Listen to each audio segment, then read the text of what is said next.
শুভেচ্ছা সহ আমন্ত্রণ প্রত্যেককে এটিএন সংলাপে আপনাদের সাথে আছি আমি আমিনুল মজলিস। দর্শক, আপনারা জানেন সমসাময়িক ও জনগুরুত্বপূর্ণ বিভিন্ন বিষয় নিয়ে আমাদের আলোচনা অনুষ্ঠান। 5 আগস্ট পরবর্তী বাংলাদেশ, ভিন্ন আবহ, ভিন্ন আমেজ, ভিন্ন প্রেক্ষাপটে কেটে গেছে 5 মাস।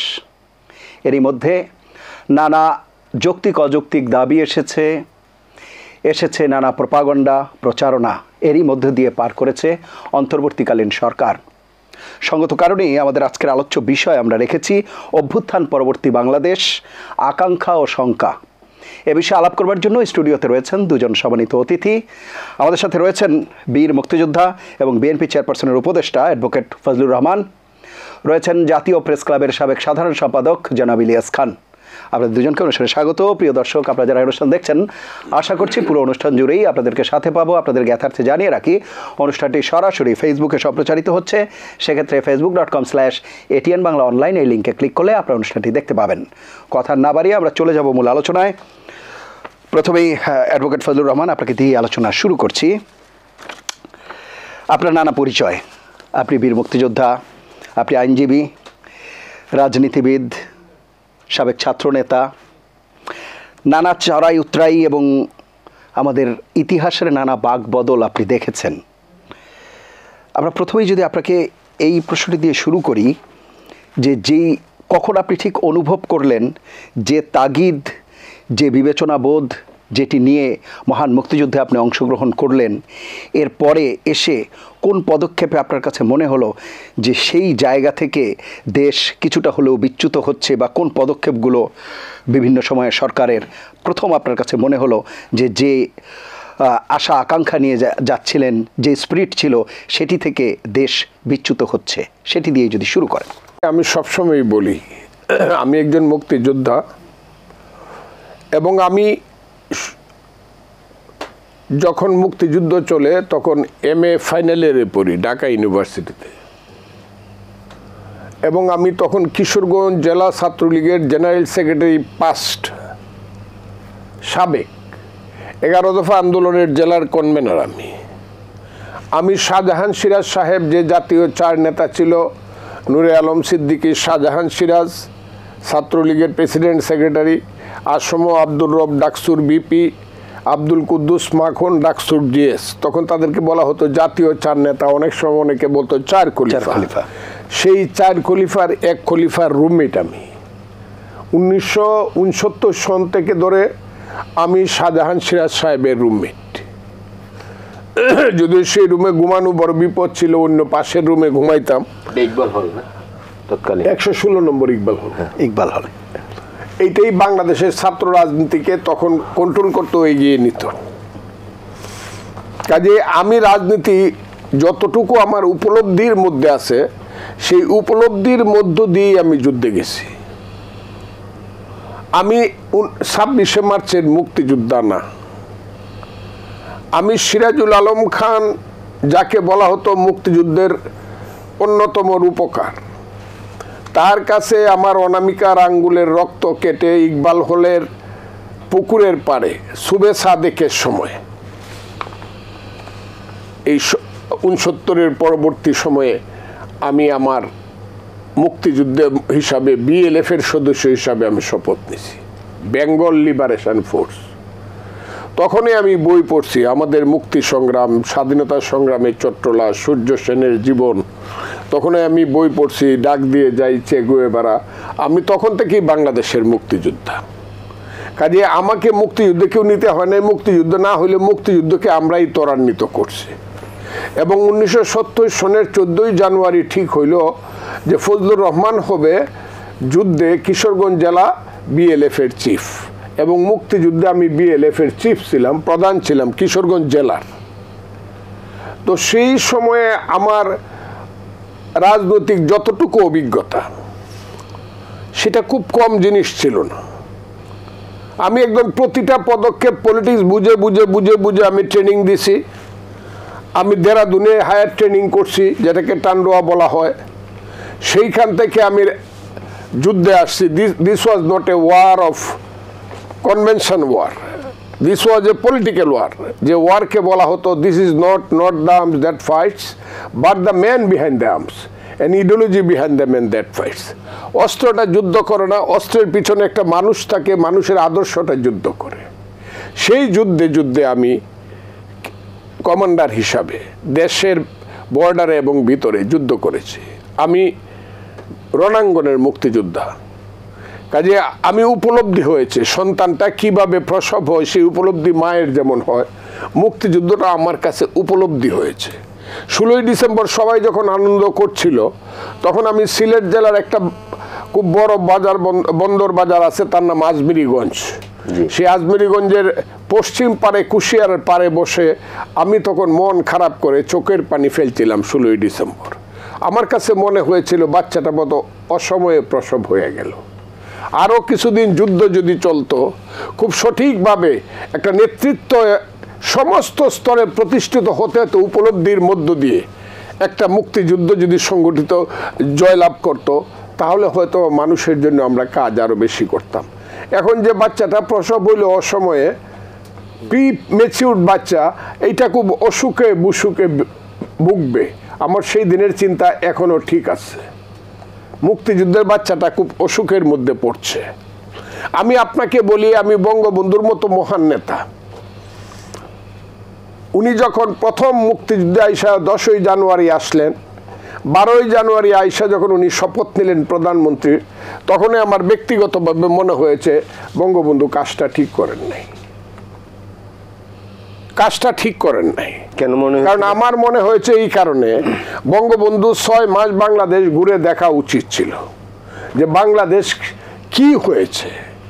যুদ্ধটা যে নয়, যে রাখালের হাতে লাঠি ছিল, সেই লাঠি যে বন্ধু রাইফেল হয়েছে, কৃষকের হাতের লাঙ্গল কিভাবে এলএমজি হয়েছে, 9 মাসে কিভাবে বাংলাদেশের মানুষের সেন্স, অধিকারের সেন্স 90 বছর আগায় গেছে, এটা বঙ্গবন্ধুর 6 মাস ঘুরে দেখা উচিত ছিল। বাংলায় কোথায় বাড়ি পড়ছে, কোথায় ঘর পড়ছে, কোথায় সন্তান মারা গেছে, কোথায় পিতা সন্তান হারা হয়েছে, কোথায় মা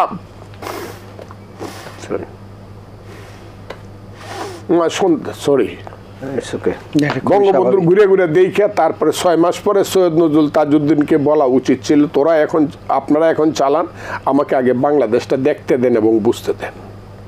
এবং আমার কাছে মনে হয়েছে দি ট্রেন, মানে from the first day it was in a wrong line. আমি আমার নেতা বঙ্গবন্ধু শেখ মুজিবের কথাটা বলছি, আমার কাছে এইটা মনে হয়েছে যে ট্রেনটা যেন রং লাইনে উঠলো, মানে ফ্রম দ্য ভেরি বিগিনিং। যুদ্ধ করছিলাম সবাই মিলে, সরকারটা যদি কিছুদিনের জন্য সবাই মিলে জাতীয় সরকার করতে পারতাম, তাহলে আজকে আর এই প্রশ্নগুলো আসতো না। একটা নির্দিষ্ট কর্মসূচিকে সামনে রাইখা উনি নেতা হতেন, দূরে থেকে অথবা কাছে থেকে। এখানে আরেকজন লোক ছিলেন মৌলানা আব্দুল হামিদ খান ভাসানী, উনি মুক্তিযুদ্ধের উনি ছিলেন কমিটির, উনি উপদেষ্টা, প্রধান উপদেষ্টা ছিলেন। উনাকে মাথার উপরে রাখা যাইতো প্রধান উপদেষ্টা হিসেবে কি করা যায়। এখানে অন্যান্য দল ছিল, সবাইকে রেখে যদি দেশটা প্রথম শুরু করত তাইলে ভালো হতো। কিন্তু এটা প্রথম দিন থেকে আমার কাছে মনে হয়েছে, আমি জানি না কে আমাকে ইতিহাসিকা, আমার মনে হয়েছে ট্রেনটা ভুল লাইনে চলছে। এবং সেই ভুল লাইনের যিনি তুললেন, তার মতো একজন মহান ব্যক্তিকে সপরিবারে প্রাণ দিতে হলো। আমার কাছে মনে হয়েছে এই যে ট্রেনটা চিটাগাং যাওয়ার কথা, কিন্তু টঙ্গী গিয়া বাম দিকে মুড় দিছে গিয়া এটা রংপুর চলে গেছে, ট্রেনটা সঠিক জায়গাতে পৌঁছে নেয়। এবং উনাকে এই কারণে সপরিবারে প্রাণ দিতে হয়েছে, দেশ ক্ষতিগ্রস্ত হয়েছে, জাতি ক্ষতিগ্রস্ত হয়েছে, এটা আমার কাছে মনে হয়েছে। আর এখন যে অবস্থাতে বাংলাদেশটা আইসা দাঁড়াইছে, সেটা আপনি প্রশ্ন করলে আমি পরে বলবো। আমি এই দেশটা দেখতে চাই না, এটা আমার বাংলাদেশ না, এটা আমার মুক্তিযুদ্ধের স্বপ্নের বাংলাদেশ না, এই দেশটা আমি দেখতে চাই না। না, কিন্তু অভ্যুত্থান যে হয়েছে সেটি তো একটি আশা জাগানিয়া বিষয়। অন্তত আমরা আমি কয়েকদিন আগে একটা বিয়ার অনুষ্ঠানে গেছিলাম, এটা 4 দিন আগে বোধ হয়, এটা গত শুক্রবারে, জাস্ট জুম্মার নামাজের পরে ওই ইস্কাটনের পুলিশ প্লাজাতে বিয়ার অনুষ্ঠান ছিল, সেইখানে আমি খাইতে বসছি। আমি এখানে গেলে পরে এখন সবাই যেন চিনে ফজলুর রহমান। একজন মৌলানা সাহেব আসলেন, আয়সা আমার সালাম দিয়ে বললেন, ও বা আপনার নাম কি? বা ফজলুর রহমান নি? আমি মনে করলাম লোকটা সিলেটি। আমাকে জি হুজুর, আমার নাম ফজলুর রহমান। উনি তখন বলল যে আপনারা তো বা খুবই 5ই আগস্টে কইলেন যে খুব ভালো কাম করছেন, কিন্তু আপনারা বা একটা প্রশ্ন করতে চাই, ফেসিস্ট বেশি খারাপ ইসলামের দৃষ্টিতে না মুনাফেক বেশি খারাপ? খারাপ হিসাবে কোনটা বেশি? এই প্রশ্নটা কিন্তু 5ই আগস্টের আন্দোলনের ব্যাপারে অলরেডি উঠে গেছে এবং ইতিহাসে উঠবে। তারা যে কথা কয়ে মানুষকে রাজপথে নামাইছে আর এখন যে দিকে তারা মানুষকে নিতে চাচ্ছে, এই দুইটা জিনিস কিন্তু far far far far difference. এইটার সঙ্গে 5ই আগস্টের চেতনার বা ওই যে পূর্ব গগনে সূর্য উঠেছে রক্তলাল, বা ওই তীরহারাই ঢেউয়ের সাগর পারি জীবনে দেশটা তোর বাপের নাকি, এই যে গানগুলো, অথবা কবিতার যে সেই লাইন, বলো বীর বলো উন্নত মম শির শির নেহারে, ওই যে লাইন। এবং আমি শুনছি পিছনে আবার কিছু কিছু বাজাইছে, এবারের সংগ্রাম আমাদের মুক্তির সংগ্রাম, এবারের সংগ্রাম স্বাধীনতার সংগ্রাম। এইটার সঙ্গে এখন যে শহীদ মিনারে একটি ছেলে বক্তৃতা করে বলে, সমন্বয়কদের প্রধান নেতা বক্তৃতা করে বলে যে আন্দোলনের ব্যানগার্ড হইল ইসলামী ছাত্র শিবির, দুইটার মধ্যে আমার কাছে মিল খায় না। আমার কাছে মনে হয় আমি যেন একটা ব্লাফ খাইছি। আমার এই 77 বছরের জীবনে আমি যেন একটা ব্লাফ খাইলাম এই আন্দোলনে। ওনারা যা করতে চায়, মুক্তিযুদ্ধ রাখবো না, 47 হলে ওনাদের কাছে মুক্তিযুদ্ধ, আর 24 এখানে 71 তাদের কাছে বাতুলতা। It is a separation war. আমি দেখলাম একটা ছেলে ইংরেজিতে বললো, it is a separation war of separation. দুই ভাইয়ে ভাইয়ে বাড়ি নিয়ে বাগাবাগি হয়েছে। এটা হলো তাদের কাছে 71-এর মুখে, এটাও থাকবে, তবে 24 আর 47 থাকবে। এই যে মুক্তিযুদ্ধ, এটা আমি পরে বলবো, ওই 71-এর মুক্তিযুদ্ধকে বাদ দিলে, একটা বাচ্চাকে রেখে তার মাকে যেমন বাদ দেওয়া, নির্বাসনে পাঠাইয়া দেওয়া, বাচ্চাটা বাঁচবে না, ঠিক তেমনি মুক্তিযুদ্ধ হলো বাংলাদেশের মা। মুক্তিযুদ্ধের পেট ছিঁড়েই বাংলাদেশ হয়েছে। যুদ্ধ করছি আমি, রক্তাক্ত হয়েছি, ভাগ্নেটা পাশে থেকে পড়ে গেছে, লাভ পাইরা উঠে কইছে, মামা চইলা গেলাম, মা রে তুমি দেখো, মা পাগল হয়ে মরছে। সেই তো মুক্তিযুদ্ধ। আমার সেই ভাগ্নার রক্ত বৃথা গেছে। আমার কথাটা খুব ক্লিয়ার। আজকে আমি ভয় পাই না, কিন্তু আমি দিতে চাই না ভাগ্না কোন স্লোগানটা মুখে নিয়ে মারা গেছে সেটা আমি জানি, সেটা বলতে চাই না। আজকে বাংলাদেশে সবকিছু যেন এখন যে ধরনের কথা হয়, অবাক কাণ্ড। একটা দল বলতেছে এখন আইসা, এখন তো দেখি সবকিছু তাদের জন্য এই দেশটা সৃষ্টি হয়েছে। তারা বলতেছে সেনাবাহিনী দেশপ্রেমিক আর আমরা হইলাম দল হিসাবে দেশপ্রেমিক। এর চেয়ে তো আমার মরণ ভালো। তাহলে আমরা সব দেশদ্রোহী, আমরা সব দেশদ্রোহী। আমি ফজলুর রহমান, জীবনে দুধের মাঝে ময়লা আছে। আমি যে কোনো দলের যে কোনো নেতা এবং কর্মীকে চ্যালেঞ্জ করছি, ফজলুর রহমানের একটা জীবন গড়ো। আমি 60 বছরের মধ্যে একদিনও ক্ষমতায় ছিলাম না, প্রতিদিন আমি রাজনীতি করছি 60 বছর। তোর যখন জন্ম হয় না, এই যে যারা বলে ধরেন জামাতের আমির, সেও আমার চেয়ে 5 বছরের ছোট। আমি যখন সিলেটে গেছি দেখছি মান্নার পাশে পাশে সে দৌড়ায়, জাসদের কর্মী। সে তখন বৈজ্ঞানিক সমাজতন্ত্রের স্লোগান দেয়। কাজে সে যখন বলে বা তারা, উনি যখন বলেন বা তারা যখন বলেন, তারাই দেশপ্রেমিক আর আমরা কি দেশদ্রোহী নাকি? এই দেশ কি তাদের কি ভূমিকা ছিল? তাদের ভূমিকা তো ছিল, এখন অস্বীকার করতে পারে তারা, কিন্তু সূর্য যেমন সত্য, চন্দ্র যেমন সত্য, পৃথিবী যেমন সত্য, তার স্রষ্টা আল্লাহ যেমন সত্য, এইটাই সত্য যে 71 সনে জামাতে ইসলামরা আলবদর সৃষ্টি করে দেশের বুদ্ধিজীবী হত্যা করছে। 71 সনের ভূমিকা ছিল তাদের দেশের বিরুদ্ধে, দেশের মানুষের বিরুদ্ধে। আমরা তাকে মাফ করার কেউ না। জনগণের কাছে তারা মাপ চাইবো, মাপ চাইয়া পলিটিক্স করবো। আমার যেন মনে হয়েছিল সেই শুভ পথেই জামাতে ইসলাম যাইতেছে, কিন্তু আমার কাছে মনে হয়েছে না, তারা অন্ধকারে থাকতেই বেশি ভালোবাসে, নিজেরা সব কিছু দখল। এটা তো কোনো কথা না। বিএনপি কাঁধে চড়ে তারা 20টা বছর, 25টা বছর, 30টা বছর বিএনপি কাদের চড়া তারা নিজেদেরকে সংগঠিত করছে, নিজেদেরকে সেফ করছে, নিজেদেরকে আড়াল করছে। একটু ক্ষমতা পাওয়ার সঙ্গে সঙ্গে বিএনপিকে কথা বলতে শুরু করলো, 2 সাপের 1 বিষ, নৌকার ধানের শীষ। আমরা 1 লুটেরার বদলে আর 1 লুটেরা চাই না, আমরা হয়ে গেলাম লুটেরা, বিএনপিরা আমরা লুটেরা হয়ে গেলাম। আর তোমরা যারা ব্যাংক দখল করলা, যারা বিশ্ববিদ্যালয় দখল করলা, তারা হয়ে গেল বাংলাদেশের সবচেয়ে দেশপ্রেমিক। আমি সেই জায়গাতে আছি। এখন তারা বলে তাদের তো স্যাক্রিফাইস আছে, বিশেষ করে এই গত 15 বছরের বিষয়ে। কোনটা? গত 15 বছরে রাজনীতির বিভিন্ন জায়গায় আন্দোলন সংগ্রামে তাদের অনেক ত্যাগ তিতিক্ষা রয়েছে, সেই কথা বলা হয়ে থাকে। আমি তাদেরকে সম্মান জানাই। তাদের চেহারার পরিবর্তন হয়েছে, তাদের কথাবার্তায় পরিবর্তন হয়েছে। যদি হয়ে থাকে বাপের বেটা, যদি তারা হয়ে থাকে, তো একটা ফেয়ার ইলেকশন হোক, একটা ফেয়ার ইলেকশন। জামাত যদি ক্ষমতায় যাইতে পারে, আমি তাকে সেলিউট দিব, তাকে মানবো, আমি বিরোধী দলে বসবো। তারা দেখাক আগে ইলেকশন করিয়া। কিন্তু আমি তো বলবো যে জামাত কেন, সমস্ত ওই যে ধর্মের নামে যে রাজনৈতিক দলগুলা দল করে বড় বড় কথা কইয়া বাংলাদেশকে এখন অশান্ত করতেছে, তারা সবাই মিললে 15% ভোট পাবে না। যদি পায় তাহলে তারা অনেক বড় কাজ করছে, বুঝতে হবে। আমি চ্যালেঞ্জ করলাম, ইলেকশনের পর এটা প্রমাণ হবে। আমি ফজলুর রহমান যদি বেঁচে থাকি, কেউ যদি আমাকে মেরে না ফেলে, আল্লাহ যদি আমাকে বাঁচায় রাখে, আমি দেখব কোন দল, জামাতে ইসলাম 10% ভোট পাবে, এর বেশি 11% না। আর অন্য ইসলামিক দলগুলো সবাই মিললে পাবে 5%, এর বেশি ভোট পাবে না। যাদেরকে লাত্তি মেরে সরাইতে হয়, কবরে পাঠাই দিতে হয়, তারা ইলেকশন না করলে গোপনেও তাদের ভোট আছে 25%, আমি মনে করি। কাজে এত বড় কথা, এই দেশটা মধ্যে কেন আগুন লাগানো হচ্ছে? আমি তো চাই, ঠিক আছে, ইউনূস সাহেবের মতো একজন বড় মাপের মানুষকে আমরা মাথার উপরে তুলছি। 10 জন প্রধানমন্ত্রীকে আমি সবসময় বলি, লম্বা করলে যত লম্বা না, ইউনূস সাহেব তার চেয়েও লম্বা। আমাদের সারা পৃথিবীর বাঙালির গৌরব হলো ইউনূস সাহেব। উনি কেন ক্ষমতায় থাকার জন্য ক্ষমতাকে কলঙ্কিত করবেন, নিজেকে কলঙ্কিত করবেন? ক্ষমতাকে কেন উনি বিনা নির্বাচনে দীর্ঘায়িত করবেন? উনি ইলেকশন দিয়ে দেওয়া দরকার, ম্যাক্সিমাম 6 মাস, এর চেয়ে বলি সর্বোচ্চ 1 বছর। আমি নির্বাচন পরে আসেন আপনি, আরো নির্বাচন প্রসঙ্গে আসবো।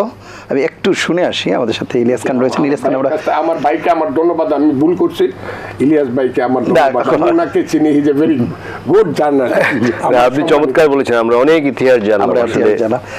ইলিয়াস ভাই, আসলে যে বিষয়গুলো আমরা শুনছিলাম, অনেক অজানা তথ্য আমরা জানলাম। আসলে যতই আমরা শুনি, ফজলুর রহমান ভাইকে বলি আমরা, যে ততই মুগ্ধ হই, সেরকম একটি বিষয় অভ্যুত্থান প্রসঙ্গে বলা হচ্ছিল। অভ্যুত্থান পরবর্তী যে বাংলাদেশ 5 মাস কাটলো, আমি বলছিলাম অনুষ্ঠানের শুরুতে, নানা প্রতিবন্ধকতা, নানা ষড়যন্ত্রই যদি বলি আমরা, চেষ্টা হয়েছে বিভিন্ন বিষয়ে, সেটি জুডিশিয়ারি বিষয়ে হোক, আমলাতান্ত্রিক বিষয়ে হোক, আনসার দিয়ে হোক, নানা বিষয়। এই জায়গাগুলোর মধ্য দিয়ে যখন যাচ্ছিল, তখন ফজলুর রহমান ভাইও যেটি বললেন, আমরাও ইদানিংকালে যেটি দেখতে পাচ্ছি বিভিন্ন জায়গা থেকে, এই অভ্যুত্থানের পক্ষে যেসব শক্তিগুলো, রাজনৈতিক শক্তি, সব তো একটা, তাদের বাহাস, বাকযুদ্ধ কিংবা মত পার্থক্য, সেগুলোকে আসলে ঐক্যে একটা চির ধরায় না, এবং আখেরে যে একটা ক্ষতি তৈরি হয় না, যেই শঙ্কার কথা আজকে আমি অনুষ্ঠানে শিরোনামে বলছিলাম, আপনার কাছে কি মনে হয়? আপনাকে ধন্যবাদ। আমি একজন মহান মানুষের পাশে আজকে কথা বলতে পারছি, আমি খুব গৌরববোধ করছি, এবং অনুষ্ঠান যারা দেখছেন, না চিত্ত ধরেছে, যেমন ভাই একটু আগে বলেছেন যে বিভিন্ন রাজনৈতিক দল, বিশেষ করে বিএনপিকে ব্লেম দিতে চায়, যে বিভিন্ন জায়গায় দখল হচ্ছে, বলা হচ্ছে বিএনপি দখলকে। একটি কথা কিন্তু আমাদের মনে রাখতে হবে, যে আওয়ামী লীগ যে ফ্যাসিস্ট শক্তি, তারা যে দখল চালিয়েছিল, সে দখল উদ্ধার করতে পারে কিন্তু একমাত্র বিএনপি, আর কোনো দলে কিন্তু সেই হিম্মত নাই বাংলাদেশে আছে। তারা তো সব স্কুল কলেজের কমিটি থেকে শুরু করে পাড়া মহল্লার কমিটি, সব জায়গায় তারা দখল করেছে। দখল না করেছে এমন জায়গা কিন্তু বাংলাদেশে ছিল না, এবং সেটি কিন্তু বিএনপি উদ্ধার করতে পারে এবং উদ্ধার করেছে অনেক জায়গায়। আর বিএনপি একটা বিশাল একটি দল, এই দল ধরুন কোটি কোটি মানুষ বিএনপি করে, সুতরাং এদের 2-4 জন কর্মী নানা কিছু করতে পারে। এবং এর বিরুদ্ধে কিন্তু বিএনপি যিনি ভারপ্রাপ্ত চেয়ারপারসন আছেন জনাব তারেক রহমান, তিনি কিন্তু ব্যবস্থাও নিয়েছেন অনেকের বিরুদ্ধে, যাদের বিরুদ্ধে তার চাঁদাবাজি বা অন্যান্য অভিযোগ এসেছে, তিনি কিন্তু ব্যবস্থা নিয়েছেন।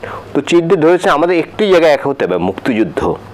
বিএনপি কিন্তু একটি মুক্তিযুদ্ধের দল। বিএনপি যিনি প্রতিষ্ঠাতা শহীদ রাষ্ট্রপতি জিয়াউর রহমান তিনি কিন্তু মুক্তিযুদ্ধ ঘোষণা করেছেন। ভাই আরও পরে নিশ্চয়ই এ ব্যাপারে বলবেন।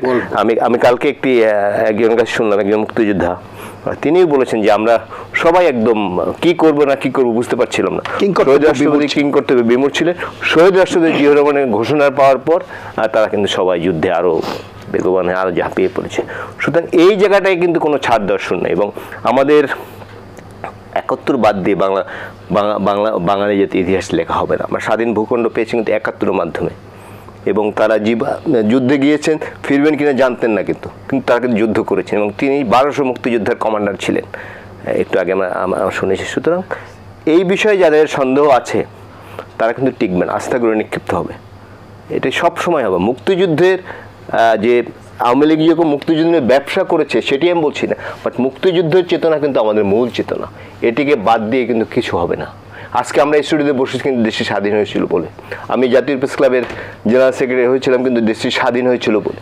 দেশটি স্বাধীন না হলে কিন্তু আমরা এইসব জিনিস পেতাম না। সুতরাং রাজনৈতিক ভিন্নতা আছে এখন, বাট একটি প্রশ্নে আমি মনে করি নানা ধরনের বক্তব্য আমরা শুনছি, নানা ধরনের ঘটনা ঘটছে, কিংস পার্টি গঠন হচ্ছে সেটিও শুনছি, এবং নানা কিছু আমরা শুনছি। এবং সব অধিকাংশ দলে একটি বিষয় লক্ষ্য করছি যে তারা একটু বিএনপিকে কৌশলে বিএনপির বিরুদ্ধে কিছু বলতে চায়, বিএনপিকে একটি খারাপ দল হিসেবে তারা উপস্থাপন করতে চায়। এবং এমনও শুনেছি যে যেমন আপনি দেখেছেন এই যে ঢাকায় আন্দোলন হয়েছে এবং সিটি কর্পোরেশনগুলোতে আন্দোলন হয়েছে, সব জায়গায় কিন্তু কাউন্সিলররা ছাত্রদেরও হামলা করেছে, কিন্তু সেই কাউন্সিলরদের রাখার জন্য একটি প্রচেষ্টা চলেছিল, আমরা দেখেছি।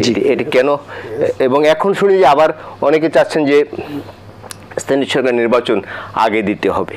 মানে কিছু ইরাজ ভাই, স্থানীয় সরকার নির্বাচন প্রসঙ্গে আমি আসবো, নির্বাচনের প্রসঙ্গে আমি কথা বলবো। একটি বিষয় আমি হয়তো ভুলে যাব, যেটি বলছিলেন আপনি যে এই যে পুনর্বাসনের বিষয়টি, আগে যারা ছিল বিভিন্ন সময়, আমরা কিন্তু সম্প্রতি দেখেছি গাজীপুরে, সেখানে মানে আওয়ামী লীগের নেতাকে ছাড়িয়ে নেওয়ার জন্য রীতিমতো মিছিল হয়েছে বা তাদেরকে নেওয়ার জন্য। এই ঘটনাগুলোকে আসলে যে কথা বলছিলাম যে আস্থাহীনতা, বিশ্বাসযোগ্যতায় চির ধরায় বা কি মেসেজ দেয় আসলে তখন? এটি ভালো মেসেজ দেয় না। আপনি আমার দল করলে আপনি যত ক্রিমিনাল হন, যত খারাপ হন, আপনি ভালো, আপনার জন্য আমি লড়াই করবো, এটা তো ঠিক না। রাজনৈতিক দলের একটি আদর্শ থাকা উচিত। বাট ওই ঘটনাটি দু ধরনের বক্তব্য পেয়েছি যে এই ভদ্রলোক যাকে অ্যারেস্ট করা হয়েছিল তিনি নাকি ১ বছর আগে থেকে জামাতের সঙ্গে কাজ করছিলেন বা জামাতের অ্যাক্টিভ কর্মী ছিলেন। আবার আমরা গণমাধ্যমে কল্যাণে দেখলাম যে তিনি আওয়ামী লীগ নেতাও ছিলেন। এই বিষয়ে নিয়ে একটু ধোঁয়াশা আছে, বাট এই ধরনের ঘটনা হওয়া উচিত না, কারণ এটি খারাপ মেসেজ যায়। গত 15.5 বছর দুঃশাসনের সময় বিএনপি এবং জামাত ইসলামের নেতাকর্মী কিন্তু সবচেয়ে নির্যাতিত হয়েছে। তাদেরকে খুঁজে খুঁজে বের করা হয়েছে গত 15 বছরে, যে কোথায় আছে। এবং জামাতের অনেক নেতাকে ফাঁসি দেওয়া হয়েছে, আমরা জানি। জামাত বলছে বা অনেকেই বলছেন যে তাদের ঠিকভাবে এই রাইট দেওয়া হয়নি, এটি জুডিশিয়াল কিলিংও বলছে, জুডিশিয়াল কিলিং বলছে। সুতরাং খারাপ মেসেজ যেন না দেয়। অনেক এলাকায় শুনছি যে খুব বাজে বাজে লোক, আওয়ামী লীগের লোক জামাতে জয়েন করছে, এটি তো হওয়া উচিত না। জামাত তো একটি আদর্শ ভিত্তিক দল, এবং মানুষ তাদের প্রতি কিন্তু সেই ধরনের ধারণা করে যে জামাত তারা এই ধরনের লোকজন নিবে না, কিন্তু এটি হচ্ছে কেন? যেমন শুনেছি যে ছাত্রলীগ আশ্রয় নিয়ে নাকি অনেক শিবিরের ছেলেমেয়ে আশ্রয় নিয়েছিল। এগুলো কিন্তু হওয়া উচিত না। পরিচয় ওপেন করা উচিত, পরিচয় ওপেন করা উচিত। আপনি দেখুন যে অত্যাচার নির্যাতন চলেছে, বিএনপি নেতা 7 লক্ষ নেতাকর্মীর বিরুদ্ধে মামলা আছে, 60 লক্ষ নেতা, এমন নেতাও আছে 500 মামলা আছে। একজন জনাব হাবিব নবী সোহেল, জানেন তিনি বিএনপি যুগ্ম সম্পাদক, তার বিরুদ্ধে কিন্তু 500 মামলা আছে। এটি চিন্তা করা যায়? অনেক সাফার করেছে, বিএনপি করেছে, জামাত ইসলামী করেছে, এই দুইটি দলের মূলত বেশি সাফার করেছে। সুতরাং এখন অনেক কষ্টের পরে স্বৈরাচার উচ্ছেদ নিয়ে একটি কথা আছে। এটি কিন্তু শুধু এই 1 মাস 5 দিনে আন্দোলনে হয়নি, 1 মাস 5 দিনে আন্দোলনে হয়নি, কিন্তু 15.5 বছর বিএনপি, জামাত বা অন্যান্য যে রাজনৈতিক দলগুলো রয়েছে তারা কিন্তু প্লট তৈরি করেছেন, তারা নানাভাবে নির্যাতিত হয়েছেন।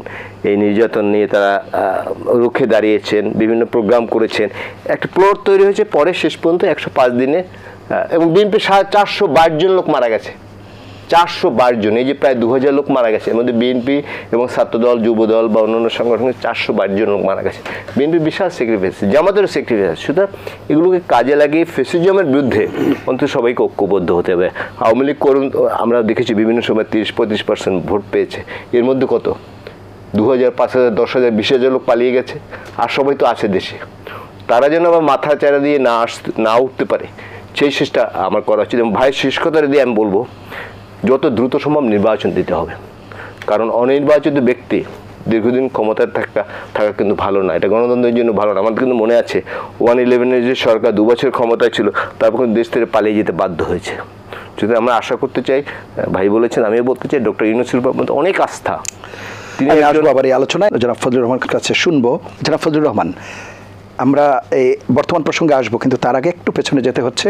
জনাব ইলিয়াস খান যেটি বলছিলেন স্বাধীনতার ঘোষণা প্রসঙ্গে, সেই বিষয়টি যদি একটু উল্লেখ করেন। এটি নিয়ে নানা রকম কথাবার্তা বিগত সরকারের সময় তো এক ধরনের বয়ান ছিলই, এখন এসে যদি বিষয়গুলো একটু পরিষ্কার করা যায়। স্বাধীনতার ঘোষণা প্রসঙ্গে আমাকে যদি আপনি জিজ্ঞাসা করেন, আমি 7ই মার্চে যখন মহাসমাবেশ হয়, 7ই মার্চের ভাষণের দিন আমি নিজেই কারণ আমি তখন ঢাকা ইউনিভার্সিটিতে পড়ি, ঢাকা ইউনিভার্সিটিতে 5 জনকে অনেকে ফুর্তি করে পঞ্চপাণ্ডব বলতো, ছাত্রলীগের 5 জনকে, আমি তার একজন। 3 জন মারা গেছে, আমি আর মনিরুল হক চৌধুরী সাহেব জীবিত আছি, দুজনই বিএনপিতে। কথাটা খুব বোঝার চেষ্টা করে। আমি তো বললাম আমি 69-70 সনি বিএলএফ, কাজে আমার ঘোষণা শুনতে হয়নি। আমি এবারের সংগ্রাম, মুক্তির সংগ্রাম, এবারের সংগ্রাম, স্বাধীনতার সংগ্রাম, এটা শুনে হলে গেলাম। প্রতিদিন রাত্র 11টার পরে জনাব শাহজাহান সিরাজ, নূরে আলম সিদ্দিকী, আসম রব, আব্দুল কুদ্দুস মাখন, তারা বঙ্গবন্ধুর বাড়িতে যাইতো, কারণ আন্দোলনটা তখন ওখানে একটা হলো ইকবাল হল কেন্দ্রিক, সিরাজুল আলম খান, আর একটা হলো বঙ্গবন্ধু শেখ মুজিবুর রহমানের ন্যাশনাল পলিটিক্স। শাহজাহান সিরাজ আমাকে গিয়ে রাত্র 1টার সময়, ফজলু কোথায়, ফজলু কোথায়, আমার ডাকে তুললো, আমি আসলাম, আনলো, আমি আসলাম, কি বললো, এখানে আর থাকার দরকার নাই, তুমি কালকেই চলে যাবা এবং কিশোরগঞ্জে গিয়া এই স্বাধীনতার 5টা বা 6টা পতাকা আমার হাতে দিল। তখন পতাকার ম্যাপের মধ্যে বাংলাদেশের পতাকার মধ্যে লালের মধ্যে বাংলাদেশের হলুদ ম্যাপটা ছিল। তুমি গিয়া ওখানে পাকিস্তানের পতাকা নামাইবা, বাংলাদেশের পতাকা তুলবা, যুদ্ধের জন্য প্রস্তুতি নাও। এটা আল্লাহ উপরে সত্য, আমি মিথ্যা কথা বলবো কেন। আমি গেছি 8 তারিখে উল্কায় উঠে আর গিয়া বৈরব নামছি। উল্কা একটা ট্রেন ছিল তখন, চিটাগাং যাইতো। 1টার সময় গিয়া কিশোরগঞ্জ নামছি। শত শত ছেলে আমাকে অকরে নিয়েছে, ছাত্রলীগের ছেলে। পরের দিন মাইক মারা মিটিং করছি, জায়গা হয় না, মাঠে রথখোলার ময়দানে পাকিস্তানের পতাকা নামাইছি, বাংলাদেশের পতাকা তুলছি। এটা কত তারিখে? এবং সবাইকে যুদ্ধের জন্য আহ্বান জানাইছি। এটা কত তারিখে? এটা 9 তারিখ কিশোরগঞ্জে আমি পতাকা তুলছি। এটা কেউই অস্বীকার করবে না, এটা সবাই জানে কে ফজলুর রহমান হলো পায়োনিয়ার এটার, কারণ আমি বিএলএফ এর লোক। তো সেইখানে পরের দিন আমি ইটনাতে গেলাম, ইটনাতে গিয়ে ওসিরে বললাম, আপনার কোনো কাজ নাই, খাইবেন ঘুমাইবেন, 27টা রাইফেল আছে আপনার এখানে, এগুলো সব আমাদেরকে দিয়ে দিবেন। হ্যাঁ, এবং 20 এপ্রিল কিশোরগঞ্জ বাহিনী যাওয়া পর্যন্ত, মানে পাক বাহিনী যাওয়া, হানাদার বাহিনী যাওয়া পর্যন্ত 20 এপ্রিল পর্যন্ত আমরা ইটনার মাঠে ট্রেনিং দিয়েছি। এই সংখ্যাটা 300 থেকে 500, এবং হাওড় অঞ্চলে সমস্ত উজান এলাকার মানুষ গিয়ে নামছে, যারা জীবনে কোনোদিন যায় নাই, তারাও গিয়ে ট্রেনিং দিছে। আমি জিনিসটা বড় করার জন্য এখন আমার কথাটা বলেন যে ঘোষণাটা 25 দেখতেছি আমি, ইহিয়া খান আসলো, বঙ্গবন্ধু আলোচনায় গেল, নেতারা গেল, 4 নেতা গেল, কোনোদিন তাজউদ্দিন, কোনোদিন কামাল হোসেন, এরকম যাচ্ছে আসছে, কিন্তু এটা মীমাংসা হবে বলে আমার মনে হয়নি। অনেক কথা হতেছে, হরেক রকমের কথা, সেই হরেক রকমের কথার মধ্যে দেখা গেল ইহিয়া খান উড়ে গেল। এই জিনিসটা কিন্তু আমি জানি না।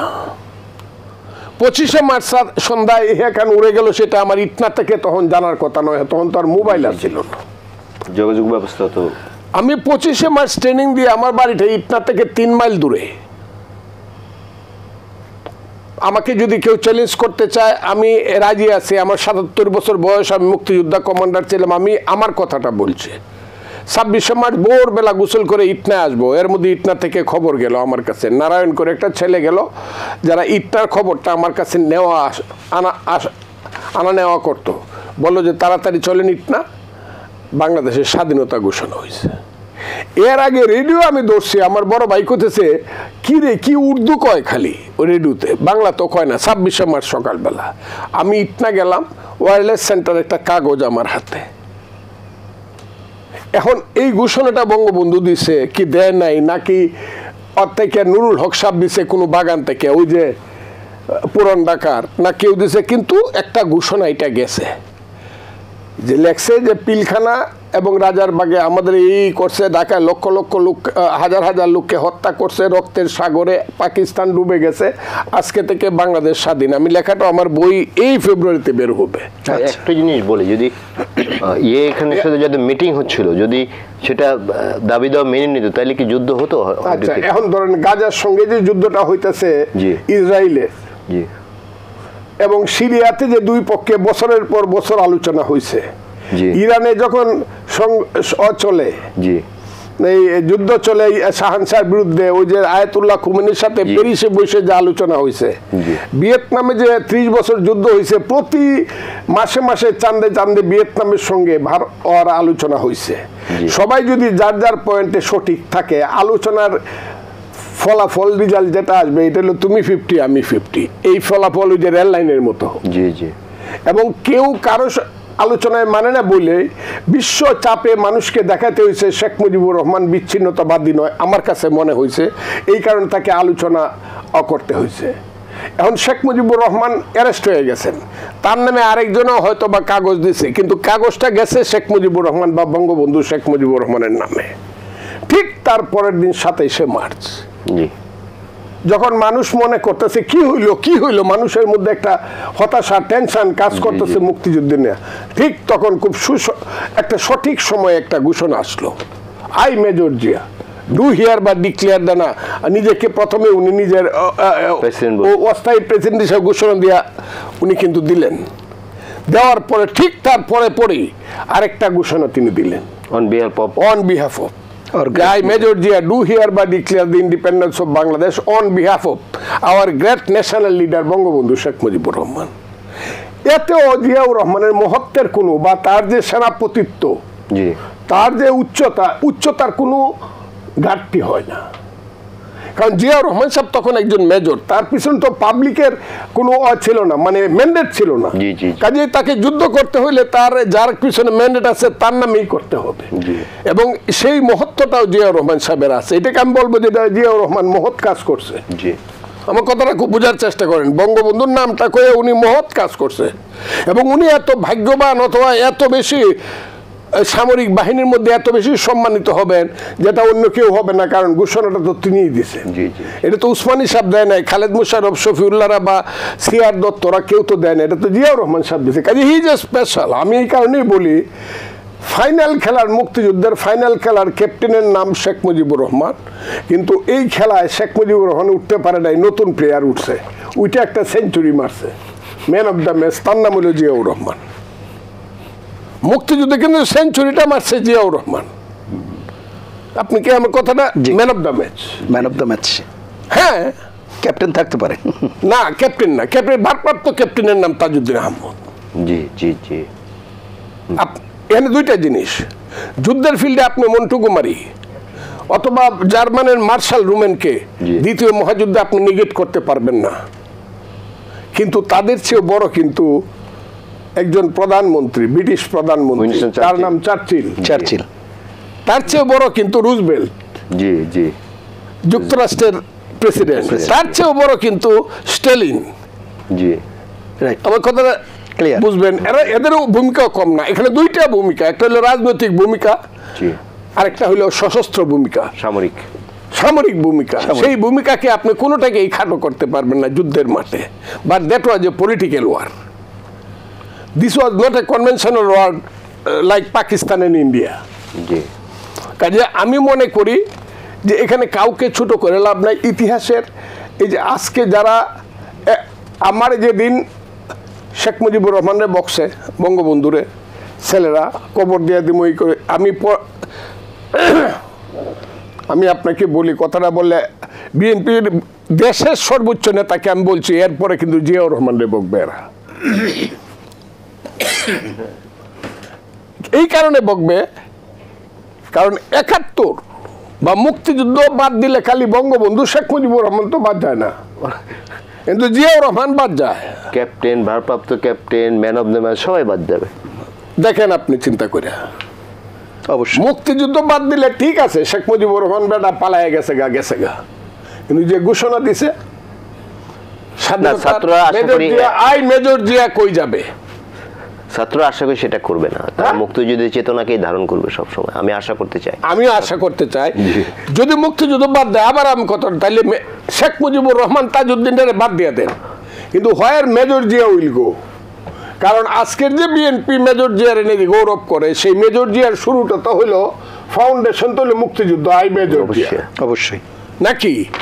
হ্যাঁ, তা আই মেজর জিয়াকে বাদ যারা দিতে চায়, এরা টোটাল মুক্তিযুদ্ধকে নিগেট করতে চায়। আর মুক্তিযুদ্ধকে নিগেট করলে তো বাংলাদেশ থাকে না, এরা তো বাংলাদেশের উপদেষ্টা হওয়া দরকার নাই, কারণ মুক্তিযুদ্ধ নাই তো বাংলাদেশ কিসের? এটা পাকিস্তান না। এটা আমরা ধরে নিতে চাই যে এটা আবেগের অতিশয্য হোক কিংবা মানে সাময়িক এই বিষয়গুলো মানে যত তারাও ম্যাচিউরড হবে, সব বিষয়ে পরিণত হবে, আলোচনা সমালোচনার মাধ্যমে। তাদের ম্যাচুরিটি আমার দরকার নাই, তারা সন্তানই থাকুক, আমাদের মাথার উপরে ওইটা নাচুক, আমি তাদেরকে কুলে করে লয়ে যাই মনে অনেক দূর পর্যন্ত, রসগোল্লা খাওয়াই মনে বাটি এলাকায় নিয়ে, কিন্তু তারা জনগণের কাছে ক্ষমতাটা দিয়ে দেখ, ইলেকশনটা দেও। বাবারা তোমরা যদি দাঁড়াও, আমি কইছি একজন উপদেষ্টারে, উনি দেখি প্রতিদিন কথা বলে, একজন ভদ্র মহিলা, তার নাম হলো রিজওয়ানা হাসান, আপনাদের বাড়ির ওপারেই বোধহয়, হবিগঞ্জে বাড়ি। আমি বলছি দাঁড়ায় দেখেন তো কয় % ভোট পাই হবিগঞ্জে। এত বড় বড় কথা বলেন কেন? দেশটা তো জনগণের, দেশের মালিক জনগণ, এটা স্বীকার করেন কিনা সবাই বলেন। জনগণ যদি দেশের মালিক হয়, আমি যদি বাসার মালিক হই, পাহারাদার আমি কারে রাখবো? আমি ঠিক করবো, তুমি কে? সেটাই। জনগণকে দেন পাহারাদার, তাদের কে হবে তাদের ঠিক করুক, প্রত্যেকটা এলাকা করে দেন, ফেয়ার ভোট দেন। আপনারা যদি আসতে পারেন, আপনাদেরকে সেলিউট দিব। এইখানে যেটা লাগাইছে এটা তো ধৈর্য ধরার মতো না। আমি তো জানি বাংলাদেশে কার কয় % জনপ্রিয়তা আছে, কোন দলের কয় % আছে, সবাই জানে। আমি কেন, সবাই জানে। এত বড় বড় কথা বলার অর্থ নাই তো। কাজে আমি মনে করি এই দেশের একমাত্র পথ হইল খুব সুষ্ঠুভাবে একটা ইলেকশন করা, এবং আমাদের যে যার উপরে ভরসা করে একটা তত্ত্বাবধায়ক বা অন্তর্বর্তীকালীন সরকার হয়েছে, ওনাকে সম্মান সহকারে বিদায় করা।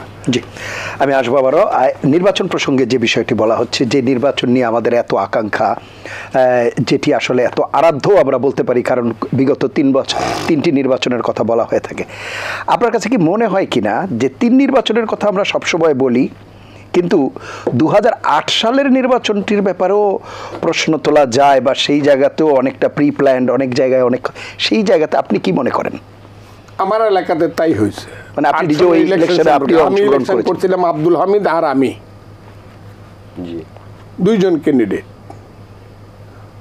উনি স্পিকার হিসাবে ছিলেন, বিরোধী দলের উপনেতা হিসাবে ছিলেন, উনি ইলেকশন করতেছেন, সমস্ত প্রশাসন ওদেরকে সহযোগিতা করতেছে, ভোট হয়েছে, ভিজিবলি ভোটটা ফেয়ার দেখা গেছে।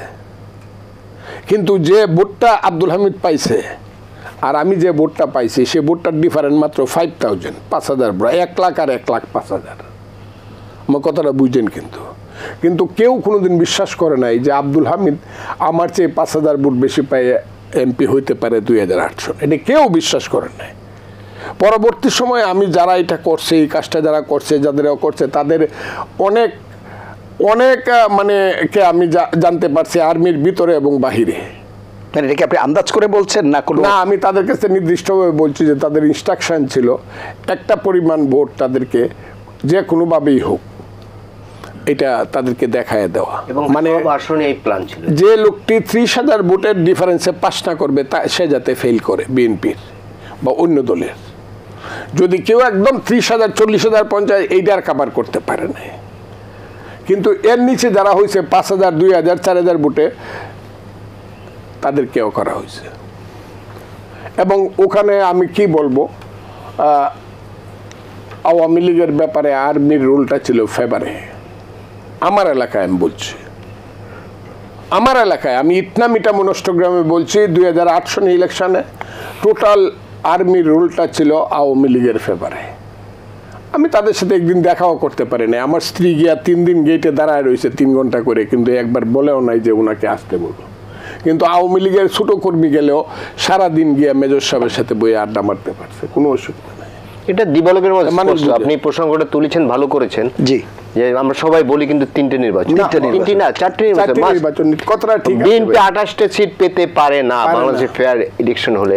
উনি তো একদম প্রত্যক্ষদর্শী, তাদের সাজানো, এটা প্রি প্ল্যান। এবং আমি জানি না, একটা কথা শুনেছি যে তখন যারা আর্মিতে ছিলেন তারা বেগম খালেদা জিয়ার কাছেও গিয়েছিলেন যে ম্যাডাম আপনি যদি আমাদের দায় মুক্তি দেন তাহলে আপনাকে আমরা ক্ষমা। আমি জানি না কতটুকু সত্য, বাট এই কথা তো। এবং আমি আপনাকে একটা সাক্ষী দিই, যদি কোনো সাক্ষী আসেন বলবো, যারা ম্যাডাম খালেদার সাথে গিয়েছিল তাদের খুব গুরুত্বপূর্ণ যে দুইজনের একজন।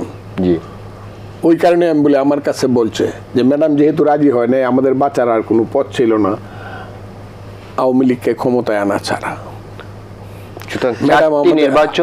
ম্যাডাম আমাদের অতে রাজি হয় নাই, সন্ধিতে রাজি হয় নাই। জি জি জি, চারটি নির্বাচন ফেয়ার হয়নি বাংলাদেশে। একটা ভোটের ক্ষুধা কিন্তু মানুষের মধ্যে আছে, সেটি এই নির্বাচনটা আনফেয়ার হয়েছে, আর অন্যগুলা কোনো নির্বাচনই হয়। জি জি জি জি। তো ভোটের ক্ষুধা কিন্তু এবার যারা আন্দোলন করেছে, ধরুন 17 থেকে 27 বা 30 বছর, আমি অন্যদের কথা বাদ দিয়ে দিলাম, তারা কিন্তু কোনোদিন ভোট দিতে পারেনি, শুধু পার্লামেন্ট নির্বাচন বলেন। আমি 38 বছর বললাম, আপনি হিসাব করে দেখেন 38 বছর যে যুবকের বয়স, সে ভোট দিতে পারে। জি, এবং এটা তো অনেক, প্রায় 3.5 কোটি বা 4.5 কোটি বলা হয়, তারা কিন্তু কোনোদিন ভোট দিতে পারে না। সুতরাং এখন একটু ফেয়ার নির্বাচন খুব দরকার, এবং দেশে যে সেই ফেয়ার নির্বাচনের প্রসঙ্গে আসবো। জনাব ফজলুর রহমান, আরেকটি বিষয়, এই যে নির্বাচনটির কথা আমরা বললাম 2008 সালের, এই নির্বাচনের ক্ষেত্রে আপনাদের কাছে তখন কি মনে হয়নি যে কোনো ফাঁদে আপনারা পা দিতে যাচ্ছেন, কিংবা নির্বাচন যেহেতু আপনারা একটা সমঝোতায় আসতে পারেন নাই, সুতরাং তাদের অধীনে সেই সময়ে নির্বাচন, সেই সময়টা কি আপনাদের কাছে মনে হয় হয়েছে কিনা যে that was very right decision in that time? না, 2008 সনের যে ইলেকশনে ম্যাডাম গেলেন, আমি কথাটা বললাম, ম্যাডাম গেলেন মানে আমরা সবাই সিদ্ধান্ত করলাম অগত্যা আমরা অগত্যা, তখন তো আপনারা একটা অ্যালায়েন্সে ছিলেন, অগত্যা আমরা নির্বাচনে যাব। তখন তো জামায়াত ছিল। এর আগে অগত্যা কথার আগে কিন্তু আমি ম্যাডাম রে অন্তত 3 দিন বলছি, ম্যাডাম আমাকে অত্যন্ত স্নেহ করেন এবং বিশ্বাস করেন। তখনকার আমার ফজলুর রহমানের কথার গুরুত্ব ছিল, এবং আমি আশা করি এখন ম্যাডামের কাছে আমার কথার গুরুত্ব আছে। আমি বলছি ম্যাডাম ইলেকশনে যায়েন না। ম্যাডাম তো এখনো জীবিত, এমন না যে ম্যাডাম নাই, ম্যাডাম তো জীবিত। ম্যাডাম তো বুঝবে যে ফজলুর রহমান মিছা কথা কইতেছে। আমি তো কইতেছি টেলিভিশনে যে ম্যাডামরা, আমি কইছি ম্যাডাম এই ইলেকশনে যায়েন না। তখন ম্যাডাম আমার একটা জিনিস বুঝাইছে যে এই ইলেকশনে যাব না, আমি খুব ইচ্ছা করে যাচ্ছি, আপনি এটা মনে করেন না, কিন্তু না গিয়া আমার কোনো উপায় নেই, আমাকে যাইতে হবে। And that's all. এই কারণে গেছে, কিন্তু ম্যাডাম কিন্তু যাইতে চায় না ইলেকশন, তাকে নেওয়া হয়েছে ইলেকশন। জাতীয় আন্তর্জাতিক যে কোনো কারণেই হোক, ওনাকে ইলেকশনে যাইতে হয়েছে। উনি কিন্তু খুশি মনে কোনো ইলেকশনে যান নাই। জি, এখন যে বিষয়টি, এখনকার প্রসঙ্গে আমরা আসছি, বলা হচ্ছে যে আমরা সবাই নির্বাচন চাই, সরকারের পক্ষ থেকেও একটা টাইম ফ্রেম বেঁধে দেওয়া হচ্ছে, রাজনৈতিক দল যারা রয়েছে তারা নির্বাচনের ব্যাপারে বলছে। জনাব ইলিয়াস খান, আপনার কাছে মনে হয় কিনা আমরা যে দীর্ঘ 15 বছরের কথা বলি, বা যেই সময়ে সব জায়গায় যে অবস্থায় রয়েছে, বলা হয়ে থাকে যে একটা সাজানো অবস্থা, সেই জায়গার কি এখন একেবারে পুরোপুরি অবস্থার পরিবর্তন এমন একটি হয়েছে যে যাতে করে এই যে 4টি নির্বাচন, একটি হয়েছে কি বলে যে বাজে নির্বাচন, আর 3টি কোনো নির্বাচনই হয়নি। সেই নির্বাচনে যারা দায়িত্ব পালন করছে, ডিসি, এসপি, থানার ওসি, কে একজন করে সরানো হয়েছে? কে কোথায় আছে? কারোর বিরুদ্ধে কোনো অ্যাকশন নেওয়া হয়েছে এখন পর্যন্ত আমি দেখছি না কোথাও। সুতরাং আপনি যেটি বলেছেন যথার্থই বলেছেন, বাট নির্বাচন একটি এখন দেওয়া উচিত এবং সুষ্ঠু নির্বাচন দেওয়া উচিত। আমি মাঠটি আগে আশা করতে চাই সরকার যদি আন্তরিক হয় সেটি করতে পারবে। আর সরকার যদি মনে করে আমরা দীর্ঘদিন ক্ষমতা থেকে নতুন কোনো কিংস পার্টি করে তাদের মাধ্যমে দেখি কোনোভাবে আর ক্ষমতায় থাকা যায়, সেটি করলে তারা ভুল করবে। আমি আশা করতে চাই, যেমন ওদিনকে আমি জানি না কে যেন বলেছেন, বিএনপি নেতা বলেছেন যে নির্বাচনের কথা শুনলেই ওনাদের খুব হয়ে যায় আর কি, চেয়ারটা খুব তুলতুলে। আমি বলছি আপনি বলেছে এই বক্তব্যটি কিন্তু ভাইরাল হয়েছে সব জায়গায়, লক্ষ লক্ষ কোটি কোটি মানুষ দেখেছে, ভাই বলেছিলেন। সুতরাং আমি মনে করতে চাই গণতন্ত্রে একটি নির্বাচিত সরকার থাকা উচিত, অনির্বাচিত ব্যক্তি বেশি দিন ক্ষমতায় থাকার সুযোগ আছে বলে মনে করি। আরেকটি বিষয় আপনি দেখবেন, আজকে প্রথম আলোতে একটি লিড দেখেছি যে 101টি আন্দোলন হয়েছে এ পর্যন্ত। রাজনৈতিক শক্তি ছাড়া এগুলো মেনটেন করতে পারবে না, কিন্তু এগুলো ম্যানেজ করতে পারবে না, একটা রাজনৈতিক শক্তি দরকার আছে কিন্তু। সুতরাং আমি মনে করতে চাই একটি ফেয়ার ভোট দিয়ে, শেখ হাসিনা মার্কা ভোট না, কারণ নির্বাচন তো নির্বাচনে পাঠিয়েছিল সেখানে, সেটি আবার ফিরিয়ে এনে যাতে ঠিকভাবে নির্বাচন হয়, আমার প্রার্থী আমি বাছাই করতে পারি, সেটি যেন ডামি না হয়, সেরকম ব্যক্তি প্রকৃত জনপ্রতিনিধি তাদের হাতে ক্ষমতা যত দ্রুত তুলে দেওয়া যায়।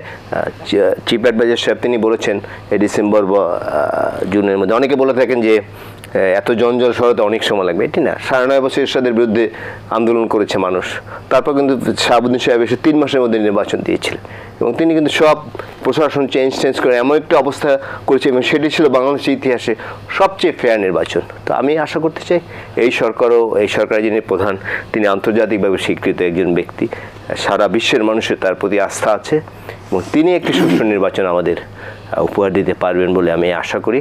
এবং দীর্ঘদিন পর যে কথাটা আমি শুরুতেই বলেছি, ভোটের ক্ষুধা রয়েছে আমাদের, কারণ আমরা অনেক দিন ভোট দিতে পারিনি।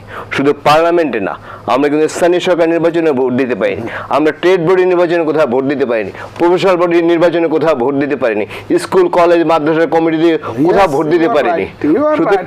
আমাদের ভোট দিতে হবে, আমরা ভোট দিতে চাই। জনাব ফজলুর রহমান, আরেকটি বিষয় বলা হচ্ছে যে নূতন দল গঠনের বিষয়। এই 5ই আগস্ট পরবর্তী সময়ে আমরা যেমন বিভিন্ন দাবি দাওয়া নিয়ে মাঠে নামতে দেখছি, বিভিন্ন সংগঠনেরও আত্মপ্রকাশ দেখছি, পাশাপাশি এখন নূতন দল গঠনের যে প্রক্রিয়ার কথা বলা হচ্ছে, সেই জায়গাতে আপনার বক্তব্যটা একটু শুনবো। আমি যারা নতুন দল গঠন করতে চায় আমি তাদেরকে অগ্রিম অভিনন্দন জানায় রাখলাম। আমাদের সন্তানরা, আমাদের পরবর্তী প্রজন্ম যদি সুন্দর একটা দল গঠন করতে চায়, আমি তাদেরকে অবশ্যই অভিনন্দন জানাবো এবং দোয়া করব তারা যেন ভালো একটা রাজনৈতিক দল নিয়ে সামনে এই দেশের মানুষকে নেতৃত্ব দিতে পারে। কিন্তু কোনো কনস্পিরেসি, ষড়যন্ত্র, কোনো কিংস পার্টি, কোনো ধরনের কোথাও থেকে কোনো শক্তি বা অপশক্তি তাদের মদদে যদি কোনো দল করা হয় এবং যদি প্রথমেই চিন্তা করা হয় যে দলটা করতেছি আমরা ক্ষমতায় যাওয়ার জন্য এবং ক্ষমতাকে ধরে রাখার জন্য, তাহলে আমি আপনাকে বললাম এই দেশে কিন্তু একটা, কি বলবো আপনাকে, একটা চরম অধঃপতন হবে দেশের। জাতিসত্তা তখন আমাদের প্রশ্নের সম্মুখীন হবে। মানুষ, এই জাতি আর একটা ফেক নির্বাচন, আর একটা প্রহসনের নির্বাচনকে গ্রহণ করার মতো অবস্থায় আর এই জাতি নাই। এটা শুরু হয়েছে এরশাদ আমল থেকে। 10টা হুন্ডা, 20টা গুন্ডা, 40টা ডান্ডা, ইলেকশন ঠান্ডা, এই যে শুরু হয়েছে এরশাদ আমল থেকে। আপনি চিন্তা করেন এই 40-50 বছর যাবত, এর মধ্যে শুধু 91-96 যেভাবে ইলেকশনগুলো তত্ত্বাবধায়ক সরকারের অধীনে হয়েছে, মোটামুটিভাবে প্রশ্ন তুললে ওই প্রশ্ন মানুষ গ্রহণ করে নাই।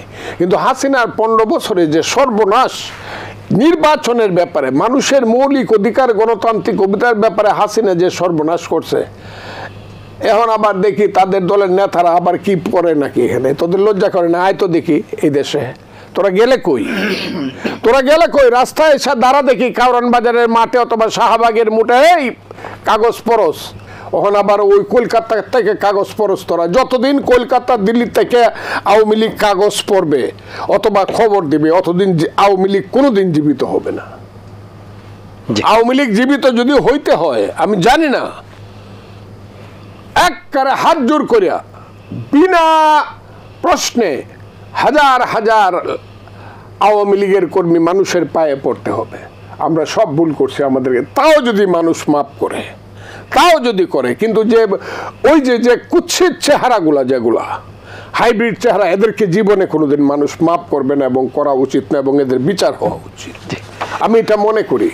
কাজেই একদিক দিয়ে এরা যারা 15 বছর গণতন্ত্রকে হত্যা করছে, যারা আমার সন্তানকে গণতন্ত্র শিখতে দেয় নাই, তার অধিকার প্রয়োগ করতে দেয় নাই, আমাকে দেয় নাই, আমি এখন মৃত্যুর পথে এসে গেছি।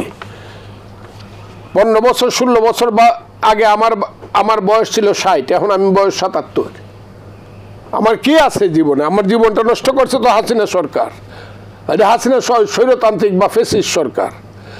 আমি তাই বলতে চাই, এই দেশে আর কোনো সুযোগ নাই।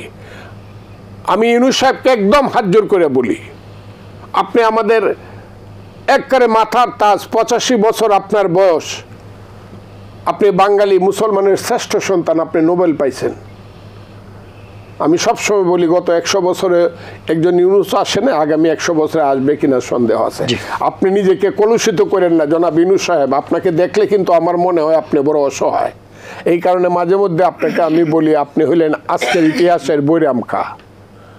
আপনি বাংলাদেশের ইতিহাসের বৈরাম কা হয়েছেন, বৈরাম কা হয়েন না জনাব ইউনূস সাহেব। আমি আপনাকে হাত জোর করে বলি, আপনার একমাত্র কাজ হইলে সমস্ত রাজনৈতিক দলকে ডাইকা বলা আমি আর এই চেয়ারে থাকতে চাই না। কবে ফেয়ার ইলেকশন কিভাবে হবে আপনারা বলেন। অসংখ্য ধন্যবাদ। আমাদের শেষ করতে হবে। জনাব ইলিয়াস খান যদি কিছু যুক্ত করেন আমরা শেষ করব। যুক্ত এটি ভাইয়ের সঙ্গে আমি একমত, এবং যারা গণতন্ত্র ভালোবাসে তাদেরও নিশ্চয়ই একমত যে একটি ফেয়ার ইলেকশন দিয়ে যত দ্রুত সম্ভব জনগণের হাতে ক্ষমতা হস্তান্তর করতে হবে। প্রকৃত প্রতিনিধির হাতে ক্ষমতা হস্তান্তর করলে বাংলাদেশ আরও সামনে এগিয়ে যাবে বলে আমি আশা করতে চাই। অসংখ্য ধন্যবাদ আপনাদের দুজনকে অনুষ্ঠানে অংশ নেওয়ার জন্য। প্রিয় দর্শক, এই ছিল আজকের এটিএন সংলাপ। পরবর্তী অনুষ্ঠান দেখার আমন্ত্রণ জানিয়ে বিদায় নিচ্ছি। সবাই ভালো থাকবেন, সুস্থ থাকবেন। আশা করি এটিএন বাংলার সঙ্গেই থাকবেন। আল্লাহ হাফেজ।